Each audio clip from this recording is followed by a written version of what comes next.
Heenam Choi, this is the Chief Executive Officer of South Korea's Sovereign Wealth Fund, KIC. He's been there since March of 2018. He was also the chairman of the board. Prior to that, he was also part of the IMF, the executive director for the Republic of Korea, and representing 16 countries in the APAC region. He spoke with my colleague Haidi on how he's navigating these dislocated markets right now. Let's take a listen. Right now, yeah, so as you see, given this volatile and uncertain financial environments, KIC is taking a balanced asset allocation approach. But the equity market and bond fixed income market, both markets are quite, looks good given such a, external shock. But considering our mandate as a long-term investor to achieve the kind of stable risk-adjusted returns, we try to, our best to achieve long-term returns. But at this stage, let me introduce a few our tech examples to try to the stable returns. At the end of March, we tactically overweight equities through our asset rebalancing, and also gradually we are increasing our allocation to alternative investment, which make up 16% of our total asset. Right. So where do you find opportunity? Because when you're a long-term investor, you would be looking at value, right? Whereas basically the market has been rallying, still not really going through to this rotation from growth to value. But still, we believe that given the high equity valuation, we think there might be some limit for the market rally. So it might be better to prepare another market dislocation for the time being. So we are more cautious at this stage. But in the long run, we strongly believe that the market will fully recover, but for the time being, we might take a wait and see position for our asset allocation. What do you think the next downturn or the next uptick in this market will be driven by? Obviously, most market participants expect that maybe the second wave of if we can prevent, we can fully overcome the second wave of coronavirus, which helped by the vaccines or treatment. Then we might, prevent the second market further forward. But I believe that due to the central bank and government strong, policy backstop, we can rally further. But to be frank with you, we have no idea when it is the right time for the market rally. But at this stage, we are very happy about the current market situation. What about geographically? Do you have any preferences over, for example, a lot of investors expect a quicker recovery in Asia? Obviously, the shock from the COVID-19 came to the Asia first. So if you look at Chinese market, China is the first runner in overcoming the shocks from COVID. So I'm pretty sure the Chinese market, we can see the huge potential. And next, I think the US obviously now experiencing the market turbulence, but the financial markets looks quite good. But in terms of real economy, we might expect further deterioration in the market indicators. But anyway, we can see the next market destination might be the US market. Have you made major changes to your investing strategy or to your portfolio since the start of the pandemic? As I mentioned before, yes, we slightly, overweight equities compared to the fixed income. That is our first strategy. But if there is a second wave, we obviously reconsider our asset allocation. But if there is another market shock, you might slightly, maybe further rebalancing our asset allocation toward equities, because you might see further potential in the equity markets. Have you thought about the post-pandemic changes? So, for example, we've spoken about changes in consumer behavior, changes in workplace, what the post-pandemic workplace might look like, what working culture might be. So are there investing ideas around these more permanent changes that you could expect to see that you're thinking about? Yeah, of course. Yeah. I strongly believe that the COVID-19 has brought a paradigm shift to the investment horizon. So accordingly, we will be looking at investment related to digital infrastructure and ESG, supply chain, and also healthcare. I think these are all areas that play a big part in how our lives will change. First of all, we are living in a contemporary economy where life has become virtual. So we need proper digital infrastructure, and we'll focus more on this. Second, we'll also pay more attention to ESG and place more stress on the S, as social factors. Third, as for the supply chain, it looks like we will be living in a less global world, the deglobalization. So companies will want to secure domestic or regional suppliers. We will look for beneficiary of this change in the supply chain. Lastly, healthcare. We live in already an aging society, and obviously we just went through a pandemic. We have also seen how the global healthcare system needs to improve. So going forward, we will care more about various parts of the healthcare industry, especially biotech.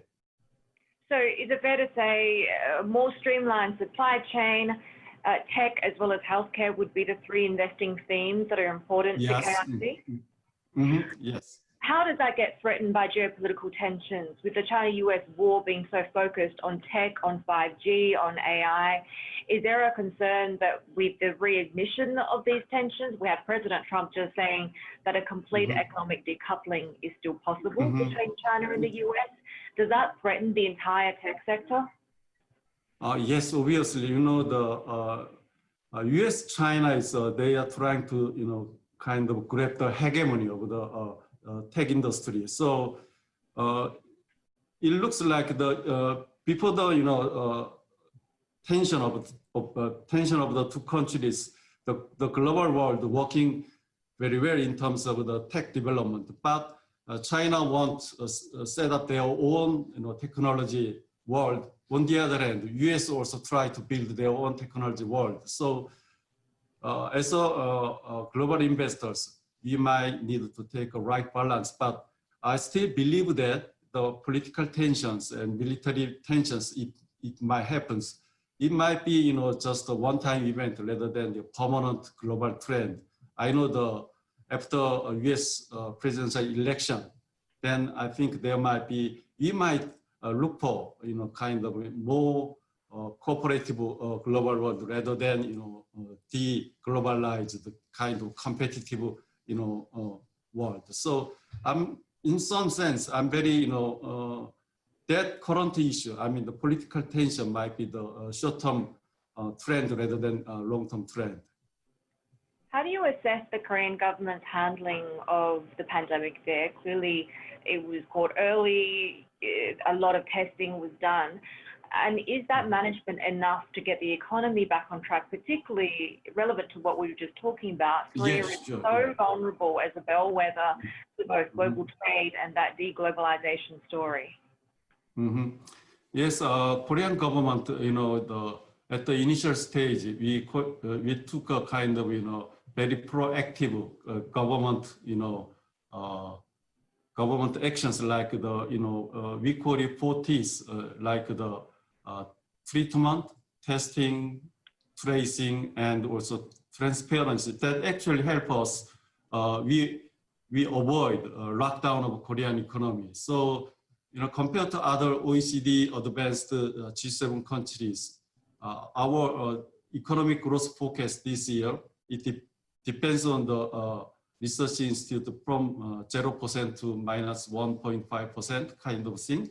But our economic growth forecast is, looks better than other G20 or G7 countries. So this kind of proactive measures by government on COVID actually help us manage the Korean economy manage better than compared to other countries. Do you stay away from, for example, for now, Hong Kong listed stocks or China listed stocks because of the ongoing national security law concerns there? Mm-hmm.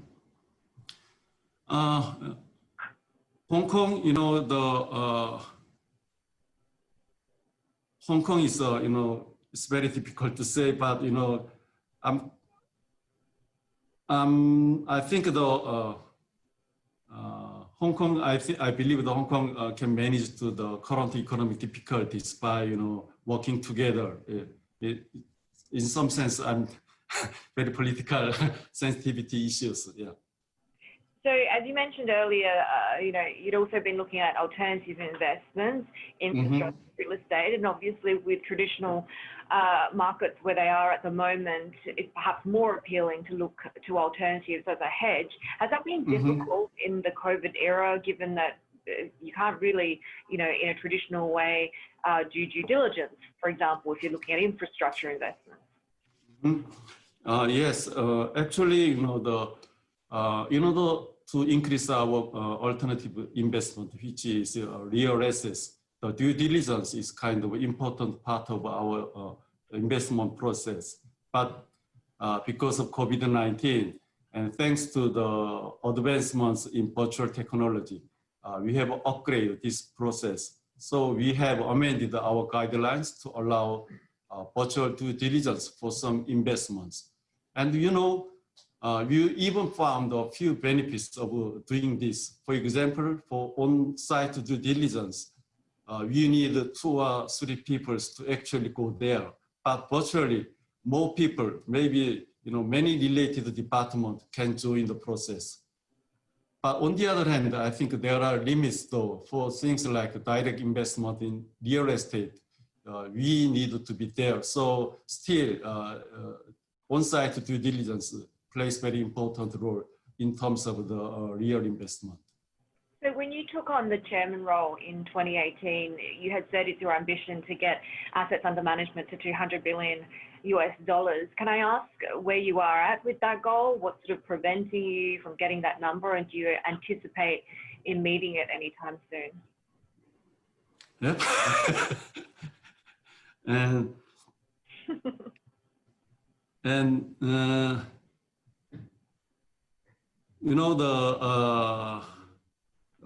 We believe that we can achieve the target by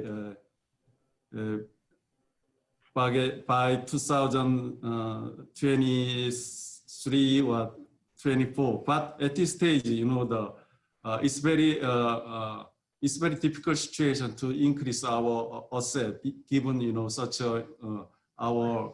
because KIC is managing our foreign reserves. Given such increase of foreign reserve is very, there is a kind of limitation.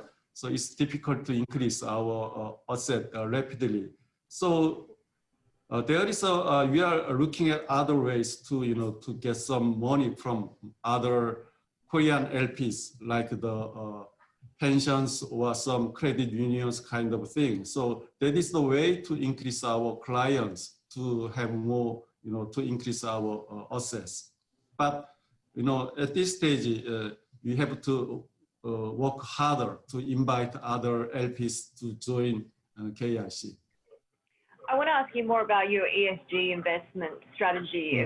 That's mostly been equities focused. Would you be looking more at bonds as well as we're seeing more and more issuance of COVID response bonds? Would that be a consideration? Yes, of course. At this stage, we invest in ESG bonds. They account around $1 billion of our portfolio. Since COVID-19, we have been monitoring the issuance of related bonds, COVID bonds or pandemic bonds. These issuance, we know that have doubled over the past year. And I'm not surprised because they help us to achieve long-term returns. At KIC, we are focused on not only including ESG bonds in our portfolio, but also on actively participating in ESG bond market. As you know, KIC is a sovereign wealth fund of Korea. We invest in our future. So naturally, we promote sustainability. ESG bonds help us do this. Last year, we took part in issuance process for Korean government's $500 billion green and sustainability bond. We helped make the framework for this, outline eligible investment assets and more. So we aim to play a more active role in global ESG market. We also just put out our sustainability investment report. So if you are interested, you can find more details on KIC website. About COVID and pandemic bonds, applying the same standards we use for ESG bonds, we would be happy to invest in these bonds as well and return profile. Mr. Choi, with the Black Lives Matter movement in the US, increasingly we're seeing listed companies come under scrutiny for lack of representation and lack of diversity. I'm wondering, is that an element that you consider to be a priority when you're choosing to invest? Yes, like among the three factors, environment, social, and governance factors, up to now, we much focused on the E factors, but we, try to increase our focus on G factors, also S factors. So, like the diversity is very important in terms of governance, also in terms of social factors. So, definitely, we try to work hard to, highlight the importance of the governance factor, also social factor.